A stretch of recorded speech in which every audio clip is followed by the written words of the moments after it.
വചനമൊഴി ഫെബ്രുവരി 5.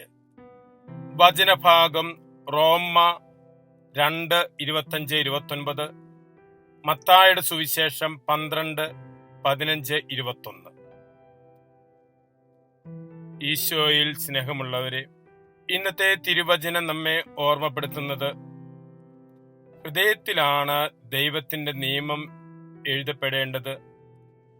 ബാഹ്യമായ ആചാരാനുഷ്ഠാനങ്ങളെക്കാൾ ഹൃദയത്തിന്റെ അവസ്ഥയാണ് ദൈവം നോക്കുന്നത്. മത്തായിയുടെ സുവിശേഷത്തിൽ കാണുന്നു, ഈശോ രോഗികളെ സൗഖ്യമാക്കുന്നു, എന്നാൽ പ്രശസ്തി നേടുന്നില്ല. അവൻ കലഹമുണ്ടാക്കുന്നില്ല, ശബ്ദം ഉയർത്തുന്നില്ല, ചതഞ്ഞ ഞാങ്ങണ ഒടിക്കുന്നില്ല, മങ്ങുന്ന തിരി അണയ്ക്കുന്നുമില്ല. വിനയപൂർവവും കരുണാദ്രവുമായ പ്രവർത്തികളിലൂടെ ശുശ്രൂഷ ചെയ്യുന്ന ഈശോയെയാണ് ദർശിക്കുവാൻ സാധിക്കുന്നത്. തളർന്നവരെ ഉയർത്തുന്ന, തകർന്നവരെ വീണ്ടെടുക്കുന്ന, നിശബ്ദമായി രക്ഷ നൽകുന്ന മിശിഹായെ നമുക്ക് കാണുവാനായിട്ട് സാധിക്കും.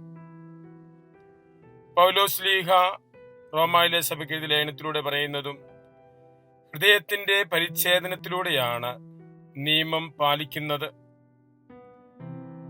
ബാഹ്യമായ ചിഹ്നങ്ങളാലുള്ള പരിച്ഛേദനത്തെക്കാൾ ഹൃദയത്തിന്റെ പരിച്ഛേദനത്തിലൂടെ നിയമം പാലിക്കുന്നവരായി മാറുവാനാണ്. ആചാരങ്ങളെക്കാൾ ദൈവം ആഗ്രഹിക്കുന്നത് ഉള്ളിലെ മാറ്റമാണ്, ഹൃദയത്തിന്റെ മാറ്റമാണ്. ഹൃദയത്തിൽ എഴുതപ്പെടുന്ന നിയമത്തിലൂടെ ദൈവസ്നേഹത്തിൽ അധിഷ്ഠിതമായി സഹോദര സ്നേഹ പ്രവൃത്തികളിലൂടെ നിയമത്തെ പ്രാവർത്തികമാക്കുവാനായിട്ടാണ് പരിശ്രമിക്കേണ്ടത്.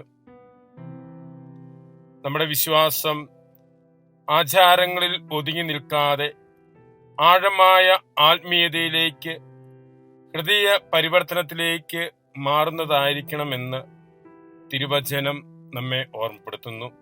ചതഞ്ഞ ഞാങ്ങണ ഒടിക്കാത്ത, മങ്ങുന്ന തിരി അണയ്ക്കാത്ത, തളർന്നവരെ ഉയർത്തുന്ന ഈശോയെപ്പോലെ വിനയവും കരുണയുമുള്ള ജീവിതം നയിക്കുവാൻ നമുക്കും അവിടുത്തെ സ്വീകരിക്കാം.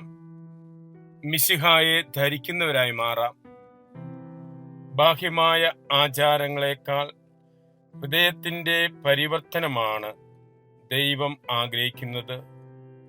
ദൈവവചനം ഹൃദയത്തിൽ എഴുതി ചേർക്കുവാനും ദൈവവചനമനുസരിച്ച് പ്രവർത്തിച്ച് ജീവിതത്തെ ദൈവോന്മുഖമാക്കുവാൻ, സഹോദരങ്ങളിലേക്ക് എത്തുന്നതാക്കുവാൻ, ശാന്തമായി കരുണയോടുകൂടി പ്രവർത്തിക്കുവാൻ നമുക്കും പരിശ്രമിക്കാം.